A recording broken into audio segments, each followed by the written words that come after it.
nyinyi ni uzao wa Abrahamu, si ndio? Abraham, si ndio? Hii kitu is simple. Abraham alizaa nani? Isaac. Isaac alizaa nani? Jacob. Si tuanzie hapo. Mungu, the God of who? Abraham, God of Isaac, God of Jacob. Abraham alipoenda Kanani akasema, alioa nani? Sara. Isaac alioa nani? Rebeka. Jacob alioa nani? Pamoja na nani? Lea. Abraham alisema Sara ni nani? Sister. Isaac alisema Rebeka ni nani? Sister. Yakobo alidanganywa, badala ya kupewa Lea akapewa nani? Sister.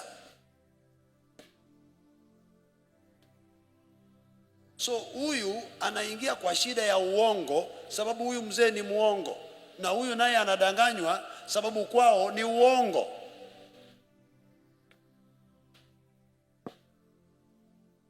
The problem is about the word sister. Sister. Sister. Sister. Sister. Sister amechukua ndoa ya sister. Uongo. Anadanganywa usiku. Na huyu pia ndoa yake ilichukuliwa na mwingine. Huyu pia ndoa yake ilichukuliwa na mwingine. Huyu Raheli pia ndoa yake inachukuliwa na dake. Uongo. It's about sister. Sababu huyu ni mbegu ya nani? Huyu. Na huyu ni mbegu ya nani? Huyu.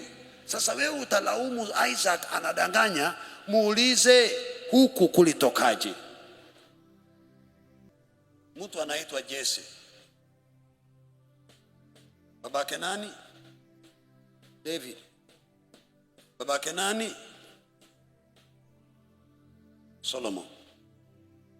David ameanza tabia na Bathsheba. Solomon ameanza tabia na 700 wives and 300 concubines. Hii shida Solomon ametoa wapi? Huku David alitoa wapi? Huku huyu mzee alikuwaje na hii shida? Fuatilia mpaka uje kwa nani? Yakobo.